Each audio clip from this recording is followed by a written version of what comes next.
नमस्कार मित्रों। अब की बार मैं जो कविता पढ़ने जा रहा हूँ वो सीरियस नहीं है पिछली बार की तरह। इस बार की मेरी कविता हास्य से भरपूर है। मुझे इसको पढ़ के बहुत आनंद मिला और मैं नहीं जानता हूँ कि किस कवि की है, किंतु मैंने इसको पढ़ा और मुझे इसमें हास्य का रस फूट फूट के भरा हुआ मिला और मैंने सोचा कि इसको मैं अपने अंदाज से इसका कविता का पाठ करता हूँ और जिस प्रकार मुझे पसंद आई है उस प्रकार से आपको पसंद आएगी। कविता का शीर्षक है भारतीय रेल की जनरल बोगी। हम में से बहुत से लोग ऐसे हैं जो कभी ना कभी इंडियन रेल में जनरल डब्बे के अंदर सफ़र कर चुके हैं और आपको मालूम है कि वो डब्बा कैसा होता है। इतनी भीड़, इतनी खिचखिच, लोग परेशान, हैरान और बहुत सारी परेशानी से भरपूर ये डब्बा होता है। उसी डब्बे की कहानी है कि जब कवि को उस डब्बे में यात्रा करना पड़ा या यात्रा करनी पड़ी तो उसको कैसे अनुभव प्राप्त हुए और उन अनुभवों का ही ये लेखा जोखा इस कविता में है। और उम्मीद करता हूँ कि मेरी तरह आपको भी ये कविता उतनी ही पसंद आएगी। तो सुनिए। भारतीय रेल की जनरल बोगी, पता नहीं आपने भोगी कि नहीं भोगी। एक बार करनी पड़ गई हमें यात्रा, देखकर स्टेशन पर सवारियों की मात्रा हमारे पसीने छूटने लगे। हम झोला उठाकर घर की तरफ फूटने लगे। इतने में एक कुली हमारे पास आया, हमें देखकर मुस्कुराया, बोला अंदर जाओगे? हमने कहा तुम पहुंचाओगे? बोला बड़े बड़े पार्सल पहुंचाए हैं, तुम्हें पहुंचा दूंगा पर रुपए पूरे 50 लूँगा। हमने कहा 50 रुपया? बोला हाँ भैया, 2 रुपये तुम्हारे हैं, बाकी सब सामान के हैं। हमने कहा भाई साहब सामान नहीं है, सिर्फ हम हैं। बोला आप किस सामान से कम हैं? देख रहे हैं भीड़ कितनी है, कंधों पर उठाना पड़ेगा और धक्का देकर अंदर पहुंचाना पड़ेगा। मंजूर हो तो बताओ। अब क्योंकि कवि बहुत भारी है और बहुत मोटा तगड़ा कवि है तो उसने अपने वजन को देखा और फिर बोला ठीक है उठाओ। कुली ने जय बजरंगबली का नारा लगाया और जैसे ही हमें उठाया कि खुद बैठ गया। दूसरी बार कोशिश की तो लेट गया।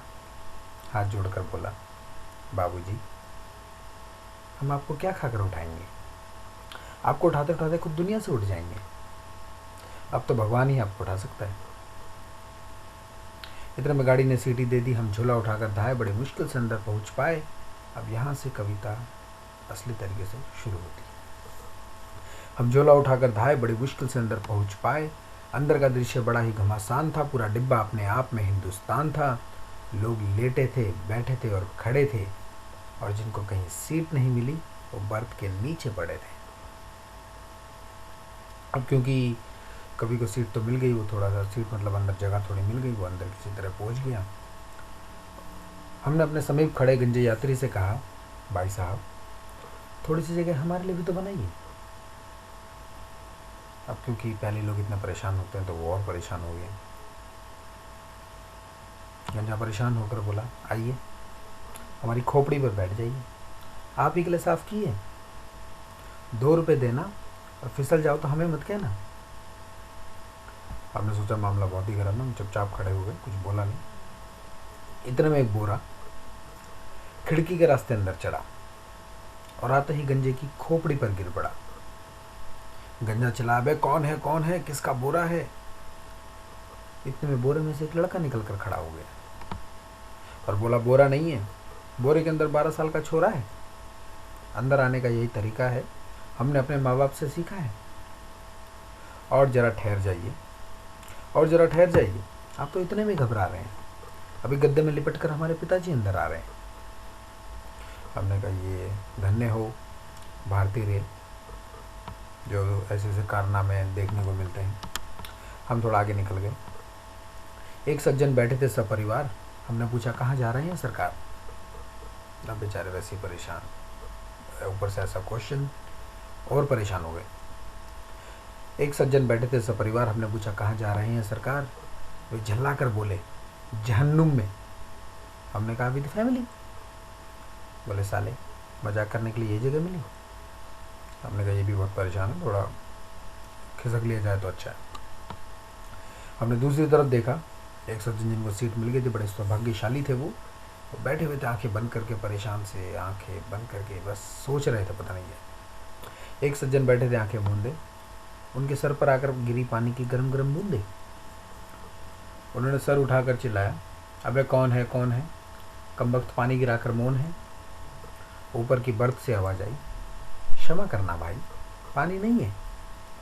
ऊपर की बर्थ से आवाज़ आई, क्षमा करना भाई पानी नहीं है, हमारा 6 महीने का बच्चा लीक कर रहा है। ऊपर की बर्थ से आवाज़ आई, क्षमा करना भाई पानी नहीं है, हमारा 6 महीने का बच्चा लीक कर रहा है, और अपना सर नीचे कर लीजिए। उन्होंने कहा अपना क्रोध त्याग दीजिए और अपना सर भी नीचे कर लीजिए, वरना बच्चे का क्या भरोसा। हमने कहा धन्य है।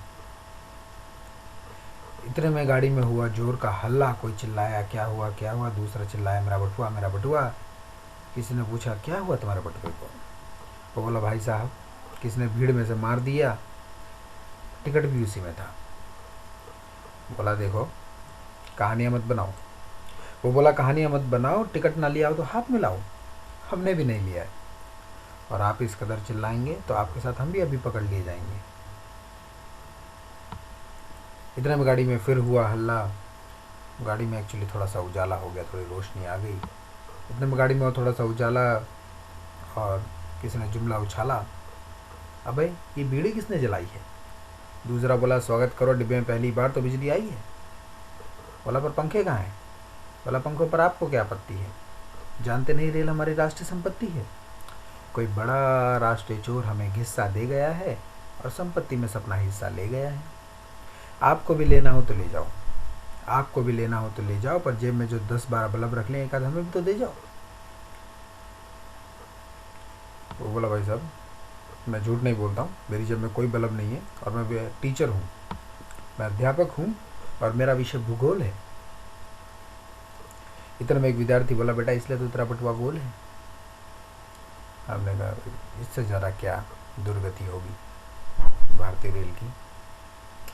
इतने में गाड़ी में अब की बार सबसे जोर का हल्ला हुआ। हम घबरा गए, हमने सोचा ऐसा क्या हल्ला कि इतना शोर। लोग चिल्लाए अबे चली चली चली चली चली। दूसरा चिल्लाया जय बजरंगबली। तीसरा चिल्लाया या अली। हमने कहा काहे के अली और काहे के बली, सालों गाड़ी तो बगल वाली जा रही है और तुम्हें अपनी चलती नज़र आ रही है। तो ये है हमारे भारतीय रेल की गाथा, विशेष तौर पे जनरल बोगी। जिन लोगों ने जनरल में कभी ना कभी सफ़र किया उन लोगों को इस बात का पूरा अनुभव रहा होगा कि वाकई वहाँ पर ऐसे ही होता है, और उन्होंने कविता को एंजॉय किया होगा।